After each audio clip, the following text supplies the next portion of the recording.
আসসালামু আলাইকুম সুপ্রিয় শিক্ষার্থীবৃন্দ, আজকে আমরা সপ্তম শ্রেণীর ইংলিশ ফার্স্ট পেপারের এই নিউ জেনারেশন ইউনিট 4 লেসন 3 নিয়ে আলোচনা করব। আর নিউ জেনারেশন, তো আমরা নিউ জেনারেশনের পর দেখি gen Z, generation Z, zoomer and revolution.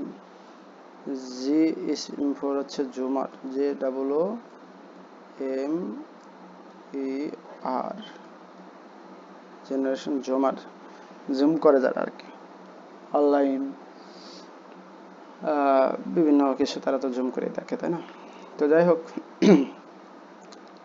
Listen, listen মানে হচ্ছে শোনা, লিসেন টু মানে শোনা, কোনো এটা phrase appropriate preposition, listen to শোনো, দ্য সং গানটি, কথা ক, বাই দ্বারা,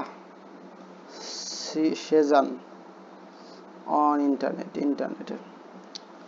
আমাদের লিসেন হচ্ছে ভার্ব, আমরা ভার্বটাকে আটকালাম listen.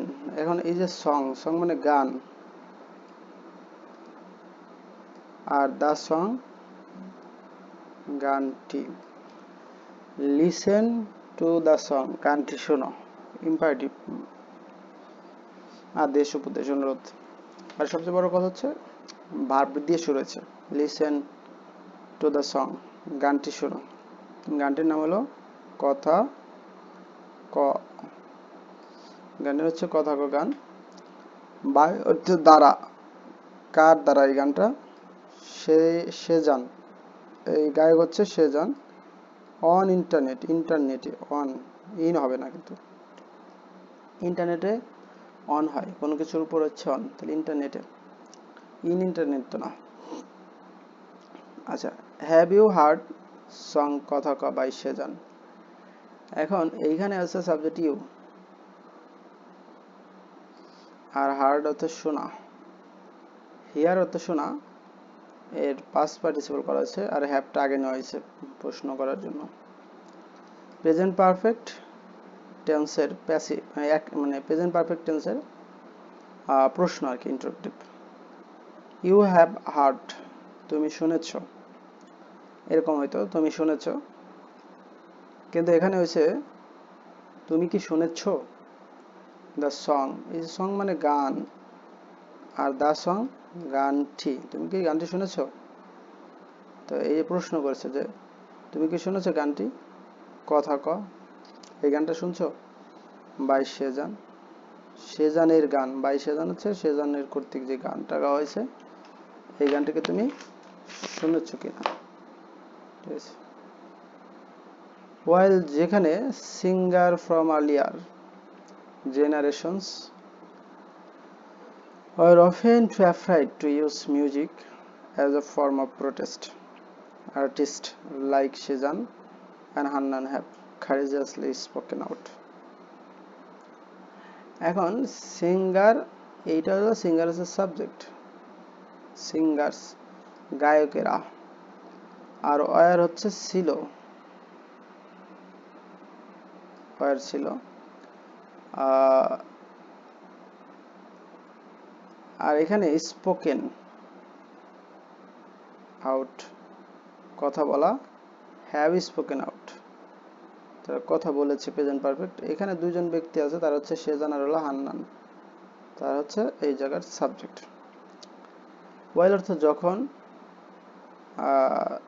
Singers from earlier generations, এই সিঙ্গারদের আবার একটু পরিচয় দিছে, কখনকার সিঙ্গার, তারা এটা বোঝাইছে যে কখনকার সিঙ্গার, সিঙ্গারদের পরিচয় হচ্ছে আর্লিয়ার, আর্লিয়ার জেনারেশন মানে আগের জেনারেশনের যে গায়কেরা, ওয়ার ছিল, কি ছিল, অ্যাফ্রাইট ছিল মানে ভীত ছিল, তারা ভীত ছিল যাতে পুলিশ টুলিশ ধরে নিয়ে যেতে পারে, এরকম মানে ভয় ছিল আর কি। ওয়ার টু অ্যাফ্রাইড, তারা খুবই ভীত ছিল। টি ইউজ, আচ্ছা ইউজ হচ্ছে ব্যবহার করা, আর টু ইউজ ব্যবহার করতে, মিউজিক মানে গান ব্যবহার করতে, অ্যাজ মানে হিসেবে, যেহেতু ঠিক আছে, বা মাধ্যম হিসেবে, অ্যাজ হিসেবে, ফর্ম, এই ফর্ম হচ্ছে রূপ, আকার এরকম অর্থে অফ প্রোটেস্ট। প্রোটেস্ট মানে প্রতিবাদ, আর অফ প্রোটেস্ট প্রতিবাদের। তাহলে আমরা দেখছি মানে while singer from earlier generation were often প্রায় টু অ্যাফ্রাইড টু ইউজ, মানে মিউজিক, তারা জ্ঞান ব্যবহার করতেই পারতো না এরকম, অ্যাজ ফর্ম অফ প্রোটেস্ট, প্রতিবাদের একটা রূপ হিসেবে, ভাষা হিসেবে, প্রতিবাদ হিসেবে। আর্ট, আচ্ছা তাহলে আমরা দেখলাম যে যখন আগের যুগের যে জেনারেশনের যে শিল্পীরা তারা গান প্রতিবাদের ভাষা হিসেবে ব্যবহার করতে খুবই ভয় পাইতো, পারতো না। আর্টিস্ট শিল্পীরা লাইক যেমন কি সেজান অ্যান্ড হান্নান, মানে সেজান এবং হান্নানের মতো শিল্পীরা have courageously spoken out, have spoken out, তারা প্রকাশ করেছে, গান গেয়েছে, courageously সাহসের সাথে তারা গান গেয়েছে। কারা গাইছে? হান্নান এবং Shezan. Their rap songs became anthem of July uprising in 2024. এই সংগুলো হচ্ছে র্যাপ সং। তাহলে র্যাপ সং became হয়েছিল, বিকাম মানে হওয়া, আর এর পাস্ট ফর্ম হচ্ছে became। তাদের যে র্যাপ সংগুলা হয়েছিল কি অ্যানথিম, সঙ্গীত হয়েছিল, of the July uprising, July আন্দোলন, ইন 2024, 2024 সালের জুলাই আন্দোলনের তাদের একটা র্যাপ সং হয়েছিল, মানে এটা তাদের সঙ্গীত হয়েছিল র্যাপ সংটা। The new generation is no longer afraid, এখানে ইজ হচ্ছে সাহায্যকারী ভার্ব, মানে মূল ভার্ব, আর নিউ জেনারেশন হচ্ছে সাবজেক্ট। দ্য নিউ জেনারেশন নতুন প্রজন্ম, ইজ নো লঙ্গার অ্যাফ্রাইড, এখন তারা আর ভয় পায় না, নতুন প্রজন্ম তারা আর কি পাচ্ছে না, ভীত না। অ্যাফ্রাইড মানে ভীত, নো লঙ্গার তারা এখন আর ভীত নয়। মানে মানুষ যেমন আগের প্রজন্মের মানুষ ভয় পাইছে কি করবে, এখনকার প্রজন্ম সেই ভয়টা পায় না। দে আর ব্রেভ অ্যান্ড ডিফারেন্ট, এখন এই যে আর তারা হয় দে, তারা কারা, নতুন প্রজন্ম, আর ব্রেভ, ব্রেভ মানে হচ্ছে সাহসী, অ্যান্ড ডিফারেন্ট এবং একটু ভিন্ন, তারা সাহসী এবং ভিন্ন। But how do we make sense of differences, আচ্ছা এখানে মেক হচ্ছে মেক সেন্স কিভাবে বুঝতে পারি, হাউ ডু কিভাবে, এই যে কিভাবে আমরা পারি, ওই হচ্ছে সাবজেক্ট। তাহলে উই মেক সেন্স আমরা বুঝতে পারি অফ ডিফারেন্স, তাহলে কিভাবে আমরা এই ডিফারেন্স ভিন্নতা বুঝতে পারি। হোয়াট ডিফাইন্স ডিফারেন্ট জেনারেশন, তাহলে কি হোয়াট ডিফাইন্স হচ্ছে কি সংজ্ঞায়িত করে, ডিফারেন্ট জেনারেশন ভিন্ন ভিন্ন প্রজন্ম, ভিন্ন ভিন্ন জেনারেশনকে আলাদা করে বা সংজ্ঞায়িত করে। একটু পরে, and what are the connection that link them across time, তাহলে what are the connection হচ্ছে সংযোগ, what are the connection হচ্ছে সংযোগগুলা কি, তাহলে what are the connections সংযোগগুলা কি, এই সংযোগ that link মানে যুক্ত করে, across time সময়ের আবর্তে, যেটা কি করে একটা আরেকটার সাথে যুক্ত করে।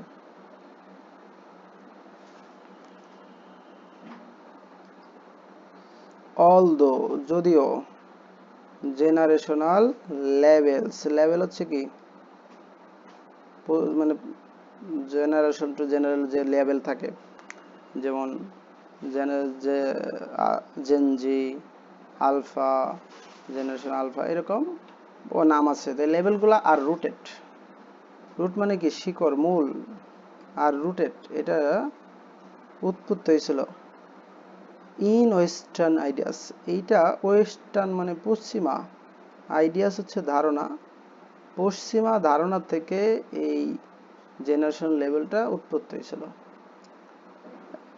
অ্যান্ড মে নট অ্যাপ্লাই, এটা কি করতে পারে না, অ্যাপ্লাই করা, অ্যাপ্লাই মানে প্রয়োগ হতে পারে না, ইউনিভার্সালি সার্বজনীনভাবে এটা প্রয়োগ হতে পারে না। তাহলে এই ওয়েস্টার্ন আইডিয়াস এই জেনারেশনাল লেভেল যেগুলা এগুলা পশ্চিমার থেকে উৎপত্তি। আর এই লেভেলগুলা এখন কি সব জায়গায় সার্বজনীনভাবে অ্যাপ্লাই হয় না, সব দেশে এটা অ্যাপ্লাই করেও না। দে ক্যান সামটাইমস অফার, আচ্ছা দে ক্যান অফার, তারা অফার করতে পারে, প্রস্তাব করতে পারে, তারা প্রস্তাব করতে পারে। সামটাইমস মানে মাঝে মাঝে তারা প্রস্তাব করতে ইউজফুল ফ্রেমওয়ার্ক, একটা ইউজফুল মানে উপকারী ফ্রেমওয়ার্ক, একটা ফ্রেমওয়ার্ক কর্মযোগ্য এটা ব্যবহার করতে পারে। ফর আন্ডারস্ট্যান্ডিং, আন্ডারস্ট্যান্ড মানে বুঝতে পারা, আর ফর আন্ডারস্ট্যান্ডিং মানে বোঝার জন্য। এখানে চেঞ্জিং পরিবর্তন করার জন্য, পরিবর্তনের জন্য। সোশ্যাল ডাইনামিক, সোশ্যাল মানে সামাজিক, আর ডাইনামিক হচ্ছে অসাধারণ কিছু বা চমৎকার কিছু এটা। The idea of naming generation, idea হচ্ছে ধারণা, অফ নেমিং জেনারেশন এই জেনারেশনের যে নামকরণের যে ধারণা স্টার্টেড শুরু হয়েছিল। তাহলে idea of naming generation started, এই আইডিয়া জেনারেশন শুরু হয়েছিল in the early 20th century, 20 শতকের শুরুর দিকে, উইথ দ্য লস্ট জেনারেশন, এই লস্ট জেনারেশনের মধ্য দিয়ে। দিস রেফার টু, এই রেফার টু মানে বোঝায়, তাহলে এটা বোঝাইতো, দিস এটা রেফার টু বোঝাইতো দোষ ওই সমস্তদেরকে, হু যারা, সাফার্ড ভুগেছিল, সাফার্ড হলো ভুগেছিল, ফার্স্ট ইনভেন্টেন্সে ভুগেছিল, দ্য আফটার ম্যাথ মানে পরবর্তীতে, অফ ওয়ার্ল্ড ওয়ার ওয়ান, তো world war first, world war the first প্রথম বিশ্বযুদ্ধের পরে তারা, প্রথম বিশ্বযুদ্ধে তারা ভুগেছিল অ্যান্ড গ্রেট ডিপ্রেশন, এবং গ্রেট ডিপ্রেশনে ছিল, হতাশার সময় তারা ভুগছিল। তো আমরা যদি এই যে 1900 লস্ট জেনারেশন হচ্ছে 1883 থেকে 1901, তারপর হচ্ছে 1901 থেকে 1927 পর্যন্ত হচ্ছে জিআই জেনারেশন বা গ্রেটেস্ট জেনারেশন। তারপর হচ্ছে 1928 থেকে 45 সাইলেন্ট জেনারেশন, বেবি বুমার হচ্ছে 1945 থেকে 64 এই এজে। আর জেনারেশন এক্স 1965 থেকে 80, আর মিলেনিয়ালস বা জেনারেশন ওয়াই যেটা 81 থেকে 96, আর জেনারেশন জোমাই হচ্ছে 97 থেকে 2012, আর জেনারেশন আলফা হচ্ছে 2013 থেকে 2020 সাল। এখন এভাবে স্টেপ বাই স্টেপ থাকতে আরো আছে জেনারেশন, আস্তে আস্তে সামনের দিকে আগাবে। Timeline of generation in the West world, এই যে ওয়েস্টার্ন ওয়ার্ল্ডের যে টাইমলাইন জেনারেশন একটা ছিল, এটা বোঝাইছে। The naming practice is continued with generation X and then millennials, eventually reaching generation Z. আমরা একটু ভার্বগুলো খুঁজবো। কন্টিনিউড, কি কন্টিনিউ মানে চলেছিল, দ্য নেমিং প্র্যাকটিস, এই যে নামের যে চর্চার প্র্যাকটিসটা, প্র্যাকটিস আর কি, দ্য নেমিং প্র্যাকটিস নামকরণের যে চর্চা, কন্টিনিউড চলমান ছিল, with generation X millennials, eventually আস্তে আস্তে, রিচিং পৌঁছাইল জেনারেশন জেড। এই generation Z is a group that grew up entirely in the digital age, the first to zoom into the internet. তাহলে জেনারেশন জেড হচ্ছে is a group, একটা দল, that grew up যা কি হয়েছিল, grew up মানে বৃদ্ধি পাইছিল, জন্ম হয়েছে, এন্টারলি পরিপূর্ণভাবে, ইন দ্য ডিজিটাল এজ আধুনিক যুগে, the first to zoom into the internet, তারা প্রথম, দ্য ফার্স্ট তারাই প্রথম, টু জুম জুম করতে মানে জুম মানে বড় করে দেখতে, তারাই প্রথম ছিল। এইখানে এই যে ছেলেটার যে মাস্ক পরা ছবি, বলছে students protest for safe roads wearing a Guy Fawkes mask, Dhaka Bangladesh, August 1, 2018। এই ছাত্র কোটা নিরাপদ সড়ক আন্দোলন, নিরাপদ সড়ক আন্দোলনে ছেলেটা মাস্ক পরে এই আন্দোলন করছে 1 আগস্ট 2018 সালে, এইটা এখানে দেখাইছে এই generation. Growing up with social media, a mobile internet and lot of information. Generation Z experiences a paradox, hyper connected yet often isolated, digitally adept but frequently anxious, free yet persistently stressed. তো আমরা যদি এখানে দেখি generation experiences, তাহলে এই যে Z generation Z বা generation জোমার, তাদের পরিচয় দিচ্ছে গ্রোয়িং আপ, তারা বড় হয়েছে উইথ সোশ্যাল মিডিয়া, সামাজিক যোগাযোগ মাধ্যমে মানে নিয়েই তারা বড় হয়েছে। মোবাইল ইন্টারনেট তাদের সবসময় ছিল, অ্যান্ড লট অফ ইনফরমেশন, এবং তাদের কাছে অনেক তথ্য রয়েছে। জেন জি এক্সপিরিয়েন্সেস, তারা এক্সপিরিয়েন্স করছে, অভিজ্ঞতা লাভ করছে প্যারাডক্স, একটা প্যারাডক্স, মানে মনে হইতেছে দেখে মনে এরকম কিন্তু আসলে বিপরীত। হাইপার কানেক্টেড, তারা অতিরিক্ত কানেক্টেড থাকে, ইয়েট অফেন আইসোলেটেড, মানে মাঝে মাঝে তারা আইসোলেট থাকা সত্ত্বেও তারা কি হাইপার কানেক্টেড থাকে ইন্টারনেটের সাথে। অ্যান্ড ডিজিটালি অ্যাডেপ্ট, তারা ডিজিটালি দক্ষ, অ্যাডেপ্ট মানে দক্ষ, বাট কিন্তু ফ্রিকুয়েন্টলি অ্যাংশাস, কিন্তু তারা ঘন ঘনই কি উদ্বিগ্ন হয়, দুশ্চিন্তা, ফ্রি ইয়েট তাদের বর্ণনা হিসেবে, এমনকি ফ্রি ইয়েট পার্সেন্টলি স্ট্রেসড, মানে ঘন ঘন কি হয়, স্ট্রেস হয়, উদ্বিগ্ন হয়।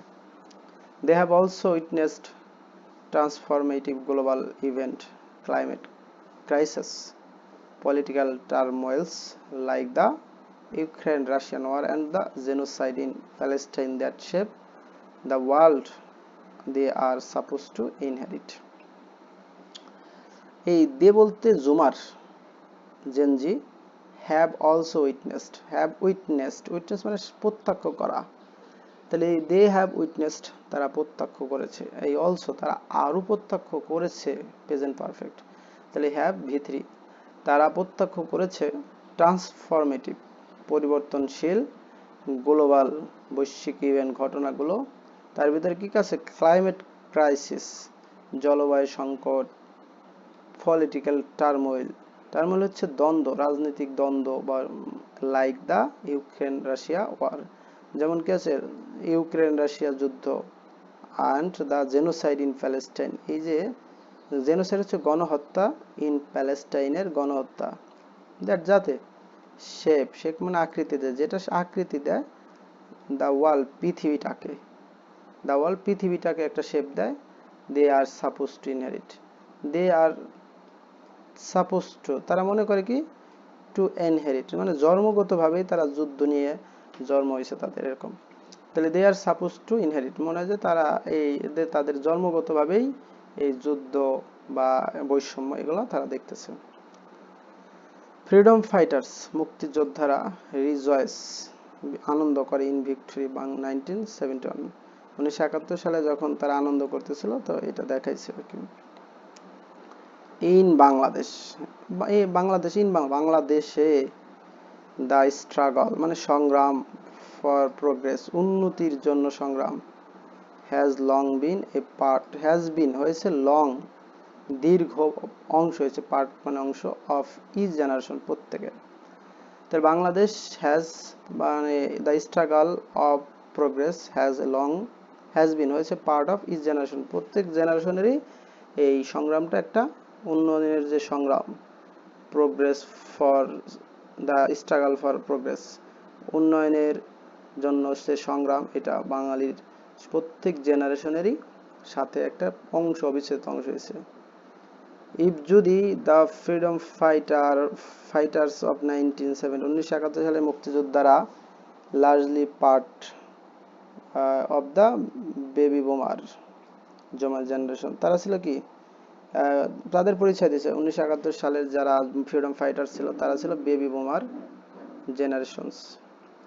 তাহলে দে হেল্প, এই যে ফ্রিডম ফাইটার্স হেল্প, তারা সাহায্য করেছিল টু লিবারেট, মুক্তি করতে, লিবারেট মানে মুক্তি করা, তাহলে টু লিবারেট, মুক্তি করতে, দ্য কান্ট্রি, দেশটাকে মুক্ত করতে, দেয়ার স্ট্রাগল, এবং তাদের যে সংগ্রাম, লেড মানে নিহিত ছিল, দ্য গ্রাউন্ড ওয়ার্ক মানে ground work for the 1918 sunset fight for the democracy against autocracy. Autocracy গণতন্ত্রের জন্য অটোক্রেসির বিরুদ্ধে তারা আন্দোলন করেছিল। A schoolboy chanting slogan with "We want justice" painted on his body during the road safety protest 2018. A schoolboy একজন শিক্ষার্থী chanting, chant মানে কি, চিৎকার করতেছিল, স্লোগান বা উচ্চারণ করতেছে একটা স্লোগানের, উই ওয়ান্ট জাস্টিস, ন্যায় বিচার চাই, ন্যায্য বিচার চাই, পেইন্টেড অন হিজ বডি, তো পেইন্ট করা ছিল অন হিজ বডি, তার শরীরের উপরে পেইন্ট করা একটা স্লোগান ছিল, যে এই স্লোগানটা হলো উই ওয়ান্ট জাস্টিস। এই কথাটা তার বুকের উপরে সই করা during the road safety protest in 2018, 2018 সালে রোড সেফটি প্রোটেস্টে সে এখানে লিখছে যে we want justice. Today's young generation born around 2000 carries this legacy forward. Today's মানে আজকের, বর্তমানের, ইয়াং জেনারেশন যুব প্রজন্ম, বর্ন মানে জন্মগ্রহণ করা যে শিশু 2000 সালে, ক্যারিস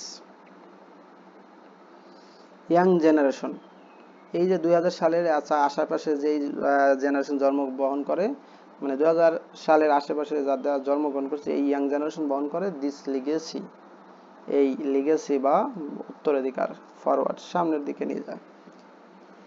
The 2018 road safety protest and the brutal crackdown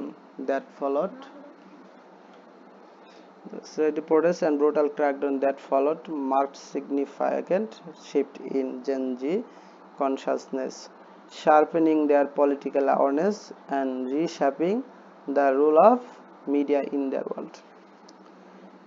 In 2018 সালে রোড সেফটি প্রোটেস্ট, প্রতিবাদ, and the brutal নিষ্ঠুর ক্র্যাকডাউন, লকডাউনের মতোই মানে আটকানো, that followed যেটা ফলোড করেছিল, মার্ক একটা চিহ্ন করেছিল, a significant shift একটা গুরুত্বপূর্ণ পরিবর্তন, in Gen Z's consciousness এই জেন জির মানে সচেতনতা, বিবুদ্ধি, শার্পনিং মানে তাদের ধারালো দেয়ার, পলিটিক্যাল রাজনৈতিক অ্যাওয়ারনেস, অ্যান্ড রিশ্যাপিং মানে রিশ্যাপ করা, পুনর্গঠন করা, রিশেপ পুনর্গঠন করতে, দ্য রুল ভূমিকা অফ মিডিয়ার ভূমিকা ইন দেয়ার ওয়ার্ল্ড তাদের পৃথিবীতে।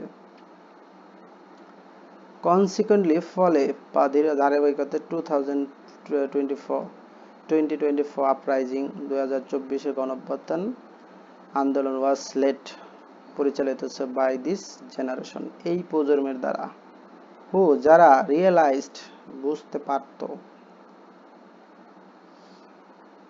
দ্য ইনইফেক্টিভনেস মানে অকার্যকর অফ পলিটিক্যাল এস্টাবলিশমেন্ট রাজনৈতিক যে এস্টাবলিশমেন্ট মানে একটা ধরনের ভিত্তিহীন যে বিষয়টা মানে বুঝতে পারছে যে, অ্যান্ড গ্রিউ ইনক্রিজিংলি তারা দ্রুতভাবে ফার্স্ট্রেটেড হতাশ হলো উইথ দ্য স্ট্যাটাস কো, এই স্ট্যাটাস কো এর মধ্য দিয়ে। The July uprising of 2024 signals an urgent call for adaptation. তাহলে the July uprising of 2024 signal দেয়, এই সিগন্যাল হচ্ছে কি সংকেত দেয়, সংকেত পাঠায় প্রেজেন্ট টেন্সে। এই জুলাই আপরাইজিং 2024 জুলাই আন্দোলন একটা সিগন্যাল পাঠায়, একটা সংকেত পাঠায়, অ্যান আর্জেন্ট কল একটা আর্জেন্ট তাৎক্ষণিক কল মানে একটা তলব করে ফর অ্যাডাপ্টেশনের বিষয়টা এখানে বলে। অ্যাডাপ্টেশন হচ্ছে খাপ খাওয়ানো, খাপ খাওয়ানো একটা কল বোঝায় যে আউটডেটেড সেকেলে মেথডস পদ্ধতি ক্যান নো লঙ্গার মিট মানে চাহিদা পূরণ করতে হবে, ক্যান মিট পূরণ করতে পারে, নো লঙ্গার আর পারবে না, দ্য চ্যালেঞ্জেস মোকাবেলা অফ টুডেস ওয়ার্ল্ড আজকের পৃথিবীর যে চ্যালেঞ্জ এইটা আর তারা এই আউটডেটেড সেকেলে মেথড দিয়ে তারা আর চ্যালেঞ্জ পূরণ করতে পারবে না। টু সাপোর্ট সমর্থন করা, জেন জিস অ্যাম্বিশনস তাদের যে উচ্চাকাঙ্ক্ষা লক্ষ্য সত্যিকার অর্থে ট্রুলি যে সত্যিকার অর্থে সাপোর্ট করা, উই নিড আমাদের দরকার কনক্রিট স্টেপস কিছু কার্যকর স্টেপ নেওয়া উচিত অ্যাজ হিসেবে পলিটিক্যাল রেটরিক, রাজনৈতিক রেটরিক হিসেবে, রাজনৈতিক এজেন্ডা হিসেবে। তাহলে we need concrete step as political rhetoric has made, তৈরি করেছে রেটরিক, পলিটিক্যাল যেহেতু পলিটিক্যাল তারা হ্যাজ রেটরিক যেটা পলিটিক্যাল যে বিষয়টা হ্যাজ মেড তৈরি করেছে, দেম ফেইল্ড। তাহলে রাজনীতি তাদেরকে ব্যর্থ করেছে। অনলি উইথ দ্য কমিটমেন্ট, শুধুমাত্র এই কমিটমেন্টের মাধ্যমে this support to the vision and energy of this generation can be achieve, অর্জন হতে পারে।